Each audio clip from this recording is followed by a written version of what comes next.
Welcome to Discovery Watch with John Kaiser. I'm Jim Goddard. John, welcome back to the show. Jim, good to be back. John, your Discovery Watch page at Kaiser Research Online has a new map feature which shows the locations of Discovery Watch projects. Now, when a company has fresh news, the flagship project marker icon is white. One of the ones that caught my eye on Monday was for Beta Hunt Mine of Royal Nickel, which you introduced last week, and now is making new highs. Tell us about the map feature, and is there anything new with Beta Hunt driving Royal Nickel higher? Jim, in the last 4 weeks, I've been really busy implementing these Google Earth maps inside Kaiser Research Online. I needed a more effective way to see where things were happening and where they were not. We're in a really bad resource junior bear market. In September so far, the daily traded value of TSX Venture resource listings has dropped below $20 million. Some days it's been as low as $14 million. And the percentage has been as low as 7% of the total value. And guess where the total value has been going? It has been going into the cannabis sector, which had a very big period at the start of the year and then sort of stalled in the summer, but it has roared back to life. You know, as you know, cannabis recreational use of marijuana is becoming legal in mid-October, and you would think that that should be the peak of the cannabis bubble because once it's legal and you would expect the market to shift its attention to the bottom line. Say, okay, now that you can sell this product, let's see how profitable it is when it's no longer illegal. But there's something new coming along which is extending the life of the cannabis bubble. And that is the American market, which is 10 times bigger. Half the U.S. states have already legalized recreational use, but it's problematic turning that into a big commercial enterprise because marijuana is still illegal at the federal level.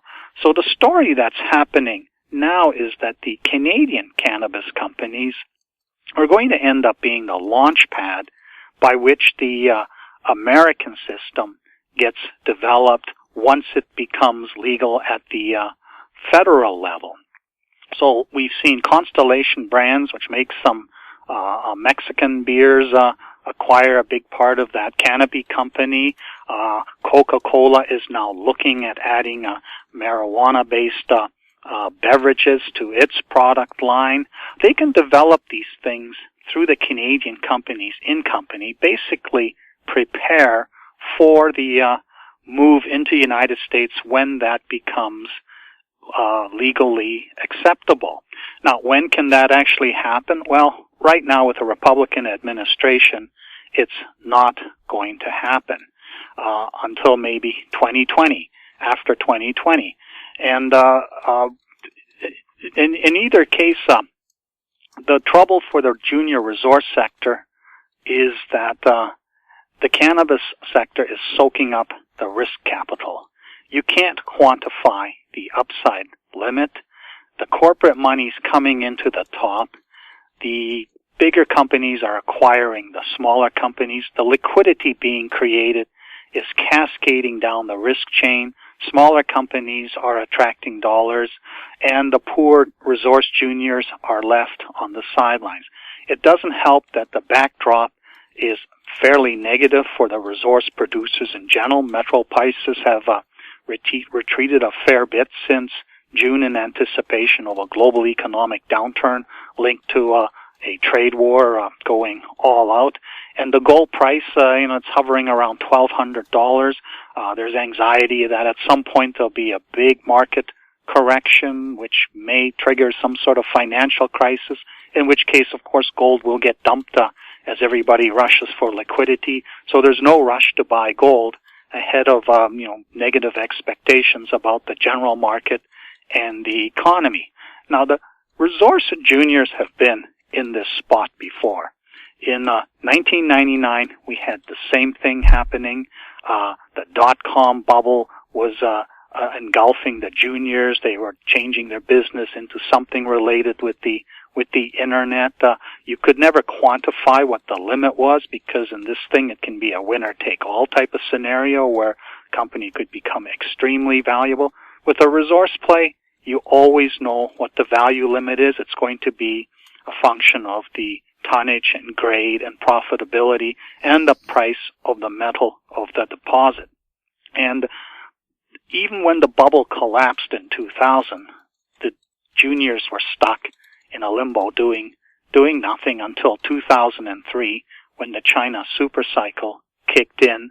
And then it was a different story. It wasn't discovery exploration. It was more demonstrating feasibility of deposits that had been found before but weren't good enough to put into a mine. And that bailed out the resource sector. It brought in institutional capital. And this type of super cycle, it's probably not going to be possible for at least another decade, and certainly not in the current context of Trump's strategy of trying to make America great again by pulling manufacturing back into the United States and collapsing globalized trade. So facing this, I had to sit back and think, nobody cares about this junior resource sector space, but that's not a true statement. There is always something going on somewhere. The trick is to find it. And Royal Nickel came out of nowhere. A week and a half ago, it was a 10-cent dog trying to unload its Beta Hunt mine in Australia, dreaming about a higher nickel price that could enable it to put its low-grade Dumont nickel cobalt deposit in Quebec into production. And then it came upon these fabulous, very high-grade, gold-encrusted specimen stone, they call it, in the Beta Hunt mine, which was chasing lower-grade mineralization below the level where they used to find the Kambalda nickel-style deposits. And this has been a game changer. They've called it the Father's Day vein because it was found on Australian Father's Day, which was September 2nd. And last week, it traded almost 100 million shares one day when it was around 28.30 cents, and that includes all the alternative trading platforms. This type of story, when there's liquidity in the stock, lots of issued stock, the algo traders all get into the action. So it's hard to tell how much of that trading volume was actually real new money coming in. But what has emerged is that Eric Sprott did not fail to not notice this story, and he's now apparently just under 10% and also talking up this story. And of course, Eric is very attracted by visible gold. He is the main engine driving the Pilbara gold play. So on Monday, the company put out some fresh news, and they said they had doubled the strike of this super high-grade zone. And you say, wow, okay, that's impressive, doubling the strike. Except it's been doubled to 10 meters. And then you scratch your head and you say, wow, that's absolutely tiny. And this has been the knock that the street has against this story, saying this is a freak, and we talked about this last week. How many of these are you going to find? Now, they have said that within a week or so, they'll be able to put out a resource estimate for this zone. And this zone may represent about 100 tons. But if it's running 10,000 to 20,000 ounces per ton, you're talking about 1 to 2 million ounces jammed into a very tiny block of ore that could be mined very quickly. So you say, okay, great, the company had a windfall, it's going to get this money, it'll pay its taxes, but can it ever find more of those? And that's where the story is capturing the market's imagination. And the stock is trading at over 40 cents this morning, because they have found this 150 meters beneath the surface where the Lunan basalt interfaces with the Kambalda lavas, and that's where the nickel deposits sit, and that's where historically they found similar high-grade specimen stone, a freak here, a freak there. But this is inside a sedimentary horizon of pyritic shales, not very thick. It separates two phases of the Lunan basalt, and it appears to have been the channel through which later fluids came and created these very enriched pockets of gold mineralization in dilation zones. And this horizon will be laterally extensive. And while, a 10-meter blob of super rich ore, you're going to have to look hard to find it. This is a flat-lying or horizontally, laterally extensive horizon, which you can track, and you can start using vectoring tools to home in. So the big picture story for this is that there could be dozens of such super high-grade pockets of gold mineralization within this sedimentary horizon, all underneath the whole Kambalda district. So being able to spot these new types of stories, and ironically, this story is almost like going backwards 120 years to the old-timer world, where the target was super rich bonanza veins, and except this time it's being done with the help of modern exploration technology. And my new map feature, I've developed this so that it's much easier to spot these projects. If you want to look at this area of Australia, you can go in there and look at these projects. You click on the marker icon. It will be a white color if the company has put out a news release, so I can go to my global map and see where there's a white icon and see what the news is. Up when you click on it, you get a little card that has the short-term and long-term chart, so you can instantly see sort of what the trading history has been. You get a link to my KRO profiles, which has a lot of detailed information, which has been unrestricted for the past year, but which by the end of this week will be restricted again. It has a link to what will be a public company profile with somewhat less information, and it has a link to the most recent news release and any Discovery Watch or Kaiser Research comment that I may have published. So it's a lot more fun to explore a map and click on icons and then drill deeper than it is to go through long lists and look for stocks that are up or down or have traded some volume to try and find where the action is. There's still going to be money to be made in the resource juniors, but you're going to have to be very focused and you're going to have to be quick to see them start to break out and then check if they have running room and then jump in them. The beta hunt story of Royal Nickel, you had to be right off the mark to catch it when that news came out. But last week when we focused on it, that was an opportunity to take a serious look at it and say, I think this story has lots of running room. The geological context is intriguing. The knee-jerk dismissal that this is a one-time lucky event need not be the reality. And now we're seeing bigger players like Eric Sprott come in and also say, yes, this is a really interesting story. We'll have more with John Kaiser right after the break. I'm Douglas Mason, CEO of Naturally Splendid, symbol NSP on the TSX Venture Exchange. Naturally Splendid is a biotechnology and consumer products company focused on the global cannabis and health markets. Naturally Splendid is expanding distribution in this rapidly growing market with products currently in Canada, the USA, South Korea, Germany, and Australia. To view our comprehensive company presentation and for more information, please visit our website at naturallysplendid.com. Hi, I'm Douglas Mason, President and CEO of Magnum Gold Corp, MGI on the TSX Venture Exchange.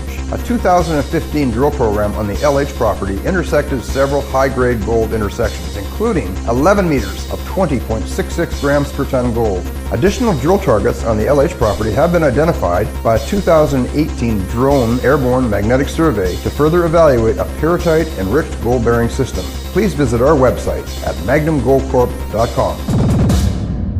Welcome back. We're speaking with John Kaiser. John, Australia's Kambalda nickel district has, for now at least, stolen the limelight from the Pilbara gold conglomerate story. is Novo Resources yesterday's story? Novo Resources certainly seems like it's all over and done with. There was a stir earlier in this year when it got added to the GDXJ index, and we had that phenomenal buying rush at the close that one day, which created a spike in resource sector listed trading on the venture exchange. But the hopes that the company would deliver a protocol for measuring these gold nuggets in the Pilbara conglomerate, we have not yet hit that milestone. The company's own predictions about when it should be able to report these samples, they have not met them. The negative view is that, they have very erratic, lousy results and don't want to report them until they have got a lot more samples done. But in the last month or so, we've seen a number of actions which suggest that internally, at least, Quinton Henney is still completely convinced that they are sitting on the biggest gold discovery since Witwatersrand in South Africa. There was a little junior, Glenn Mullins International Prospect Ventures, which secured the right to, or the option to buy the royalty on the Comet Well project, and Novo immediately stepped up to exercise its right of first refusal to acquire that royalty. And they're going to pay $1 million or so for this, almost $1.7 million over a 1-year period to own this 0.5% royalty. Now, is this throwing away money on something that is fading away? Then there was, finally, they worked out a deal with the Creasy Group to finally formalize what the relationship is in all these sort of Marble Bar, Nullagine projects that, the Beatons Creek area, which was the original focus for Novo Resources. And then just yesterday, there was a brand new announcement that they have struck a deal with Pioneer Resources, which is an Australian listed company with its, $1.5 billion shares or so out that trades between 1 and 2 cents, and that is busy developing other projects. It owns the Kangan project, which is in the eastern part of the Pilbara, where the Mount Robasalt still exists. In fact, it's sort of southeast of where De Grey has its project, which is on the exposed basement, and those are shear controlled mineralized structures that have nothing to do with the conglomerate gold, though they also have their little patches of Mount Roe. And they call this the Egina area. When I visited the project a year ago with Quinton, he was mumbling about the deals he still needed to do in the Egina area, and I have no idea where that actually was. But this was when he was in this mode of trying to assemble as much land in this region as possible. Now, he had staked all the stuff down dip, what they call a Karatha 100% owned land. But at this stage, until they figure out how to measure this, that's worse than moose pasture. That's just a liability, because where the gold sits is going to be deep, and right now they haven't even figured out quite how to measure it where it outcrops. But this deal, they get 70% by paying $1 million and spending at least $500,000 over the next 2 years, which is actually a trivial amount of money. But they are carrying Pioneer all the way to a production decision. And they also acquired another project from a private group in that area, where they're going to be paying almost 10 million, about 8 million Australian dollars, a third of that in cash, and the other 2/3 in Novo stock at around $4 a share, to acquire these claims. And these will also be somewhere in the vicinity of the Kangan project of Pioneer. So clearly the company is paying serious money to tie up all these loose ends, secure this. So maybe it is convenient to Novo that the progress in figuring out how to measure these nuggets in the conglomerates has not been as fast as the market wants, because it has enabled the company to lock up more interests in the region. And the other parties, I mean, Pacton is having similar success with some of these Australian companies that they're watching Novo chew through money and not deliver a method by which a JORC estimate can be developed and a permit received to mine this stuff. And they're saying, well, we'll farm this out to the Canadians, get some stock in cash, and go chase other stuff in Australia. And Australia is a tremendous place to explore. It is such a vast region, and so the Australian companies can't be blamed for ignoring the Pilbara gold potential, but there is acceptance emerging that something very special has gone on that's similar to what created the Witwatersrand gold reefs. Not the same, but a similar depositional event caused by these microbial mats generating oxygen and causing super saturated gold in seawater to drop out in these shallows and form these thin gold deposits that eventually got broken up and formed these nuggets that got redistributed.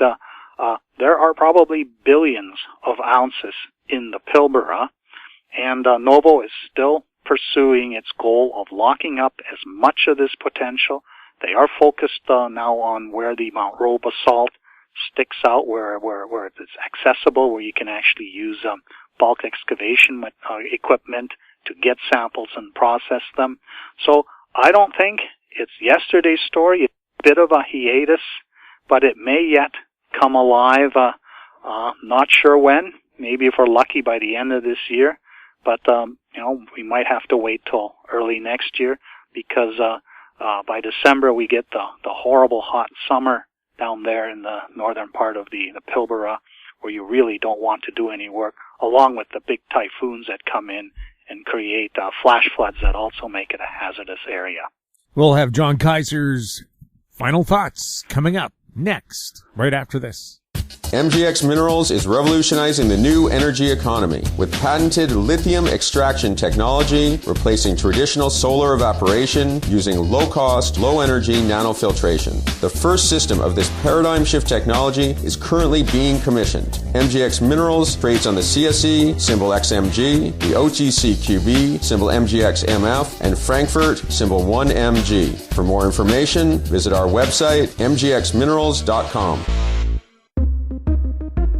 Hi, I'm Douglas Mason, President and CEO of Rainy Mountain Royalty Corp., RMO, on the TSX Venture Exchange. Rainy Mountain Royalty Corp. is a Canadian-based mineral exploration project generator. The company currently holds multiple property interests in Ontario with joint venture partners and is seeking further joint venture partners for other drill-ready properties in our portfolio. For more information, please visit our website at rmroyalty.com or call me at 604-922-2030.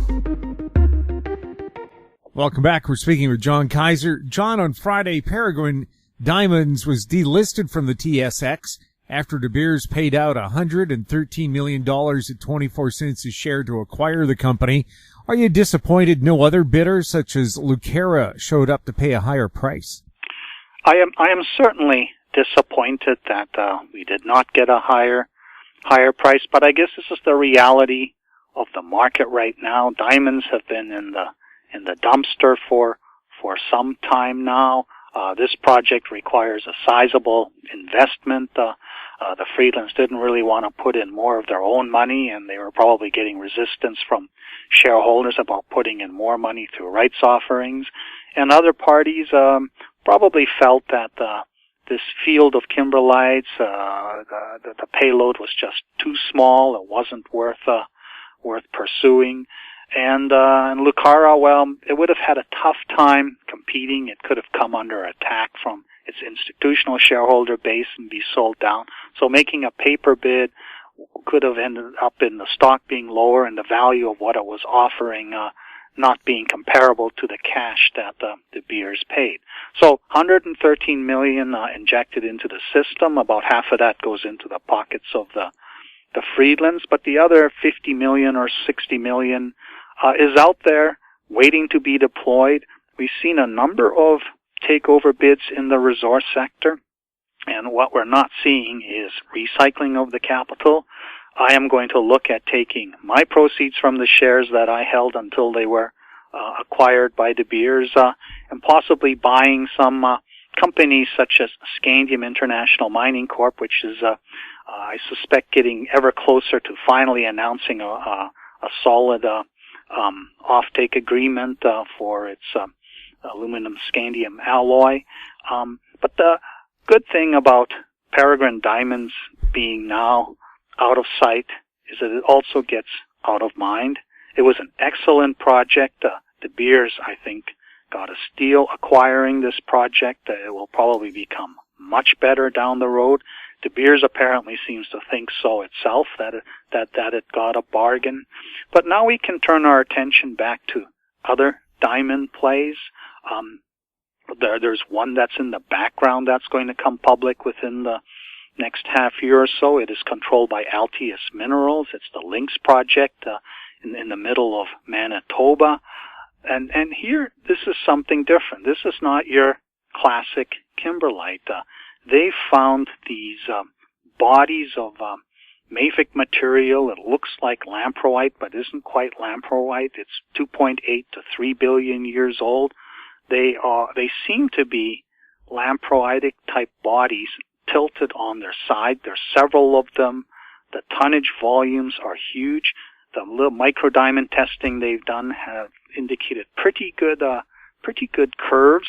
They need to do at least a mini bulk sample to see if there are any macro grades, because there are concerns that these are like the so-called Wawa kimberlites that Pelé Mountain was exploring, also very old. They had very high microdiamond counts, but when you plotted the distribution curve, they dropped off very sharply, and they never did have any meaningful macro grades. The Altius Group seems to think this is something different. They are planning a spin-out of the company. It has attracted the attention of at least one diamond major. So we may see the diamond sector get revived in the wake of Peregrine Diamonds disappearing. It's hard to compete with the kind of microdiamond results that the CH6 pipe managed to generate. And of course, the quality of the Chidliak diamonds was very good.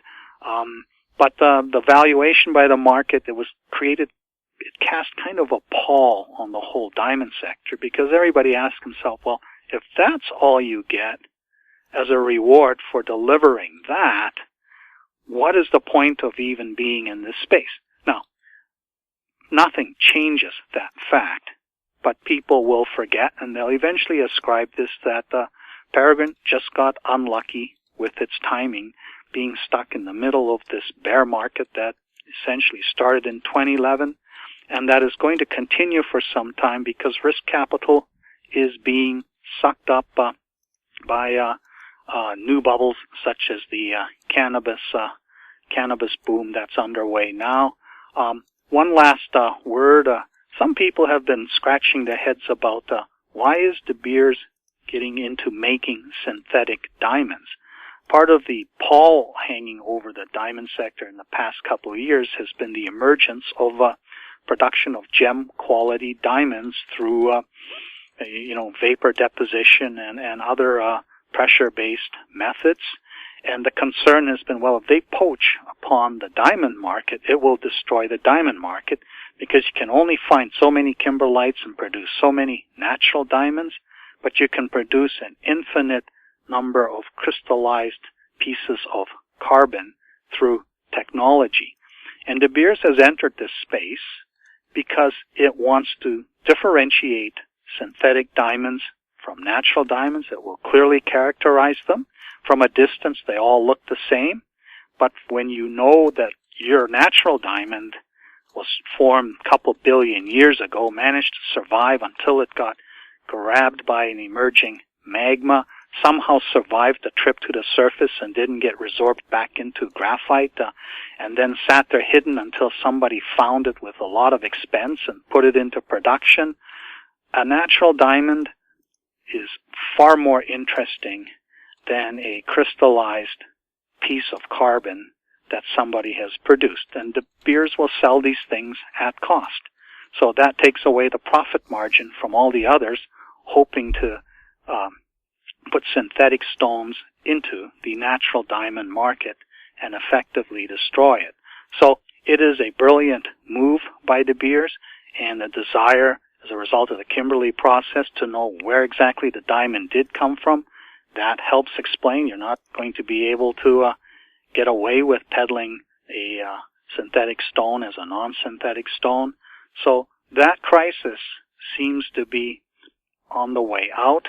And blockchain, which has also been a bit of a problem for the resource juniors in late last year when it came on the scene as the new technology that underpinned cryptocurrencies, it will be useful for tracking also the ownership history of diamonds, natural diamonds, which have a source, and all of that can be documented.